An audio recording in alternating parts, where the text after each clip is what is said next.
चुकी थी, ऐसा लग रहा था। लोगों ने कहना भी शुरू कर दिया था, अरे भाई ये राज्य बहुत अच्छा है।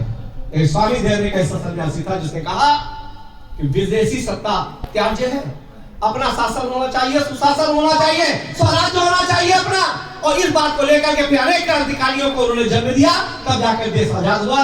इतिहास लिखता है कि बिना महर्षि दयानंद के हम आजादी का इतिहास नहीं लिख सकते। अगर आजादी का इतिहास लिखना है तो उस सन्यासी का नाम लेना ही पड़ेगा, जिस सन्यासी ने आकर के स्वतंत्रता का बिगुल बजाया था। नहीं, देश कभी जीवन में आजाद नहीं होता था। हम आज भी गुलाम होते और गुलाम ही देश में सांस ले रहे होते, फिर कभी देश आजाद नहीं होता। आज बेटियां पढ़ रही है ना, लोगों को जानकारियां नहीं है।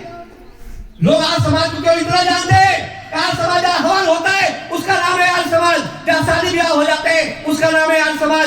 जो भगवान राम और कृष्ण को नहीं मानते हैं, उनका नाम है आज समाज। इससे ज्यादा किसी को कोई जानकारी नहीं है आज समाज के बारे में। बेटियों को अगर आज कोई तैयार कर रहा है, शिक्षा दे रहा है, पढ़ लिख रही है, आगे बढ़ रही है, राष्ट्रपति महोदया बन रही है, राज्यपाल महोदया बन रही है, तो उसका श्रेय महर्षि दयानंद को जाता है। नहीं, यहाँ पर कोई बेटी ऊंचे पद में नहीं जा सकती थी, पढ़ नहीं सकती थी। यहाँ पे आदेश था कि पढ़ ले, और वेद मंत्र कहीं ज्ञान का जी पढ़ लो, सुन ले, कान में रंगा बिगड़ा के डाल दो। तो मैं इन सारे बेटियों से बात कहता हूँ कि महर्षि दयानंद की तस्वीर अगर न देखा हो तो कभी देख लेना, कि मंगा करके महर्षि दयानंद की तस्वीर सबके घर पर होना चाहिए। वो कौन सा ऋषि था जिसने हमको आजादी के नारे दिए, जिसने हमको आजाद करना सिखाया, जिसने हमारी इज्जत बनाई, जिसने हमको ब्रह्मा की सीट में बैठाला, जिसने हमको सर्वोपरि स्थान में दिया, उसका नाम अगर कोई था तो महर्षि दयानंद। बच्चों, अगर न जान पाए हो तो निश्चित तौर पर उस ऋषि का तस्वीर अपने घर पे लगा देता, जिसने बिल्कुल सारे पढ़ाई के केंद्र बंद हो चुके थे, कोई पढ़ाई शिक्षा केंद्र नहीं था।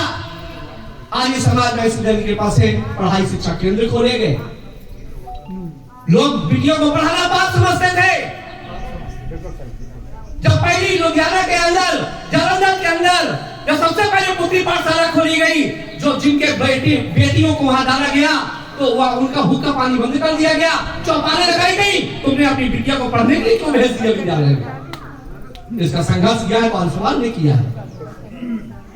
ये कब की बात है? पहले की बात नहीं थी। जब देश गुलाम हुआ उसके बाद की कहानी है। पहले तो आपा का घोषणा बैठते थे, ये से यूसी वेद के विद्वान हुआ करते थे। इसके बाद बता रहा हूँ आपका स्वाभिमान जगाने के लिए कि आर्य समाज ने क्या क्या दिया है हमको। अरे भाई, जातिवाद लोग आप पूछ नहीं रहे किसी से, तुम किस जाति के बैठे हो मेरे बगल में, तुम किस जाति के आदमी बैठे हो। ये जातिवाद को खत्म करने वाला अगर कोई संगठन है तो उसका नाम भी आर्य समाज है। ये जाति कभी खत्म नहीं हो सकती थी, इतना चाहे की तरह घुल चुकी थी जाति। आज कोई पूछता है किसी ठेले में जाकर के, गोलगप्पे खाते समय, बर्गर खाते समय, किस जाति के लोग बर्गर बना रहे हैं? किसी होटल में जाके कोई पूछता है कहां चली जाती है जो बड़े जातिवाद के सफेद सरोज घूमते हैं, वो कहां चली जाती है उनकी जातिवाद? जिस समय वो रोटियां खा रहे होते हैं, पता है किसने बनाई रोटियां? इसका विषय महर्षि दयानंद को जाता है। ये जातिवाद को खत्म करने का श्रेय महर्षि दयानंद आसमान को जाता है। नहीं, एक दूसरे का पानी पीना, एक दूसरे को छूले, दूसरी बात नहाए जाके, ये भी तो सारा का सारा जो सांस्कृतिक कार्यक्रम है, ये बहुत सारा मिट गया है। लेकिन अभी भी बहुत कुछ शेष है, उसको मिटाने की आवश्यकता है। जिसका सूर्य का प्रकाश सभी के लिए है, हवा सभी के लिए है, जल सभी के लिए है, वेद का ज्ञान सभी के लिए है। इसलिए मैं अपनी बात न ज्यादा आगे बढ़ाता हुआ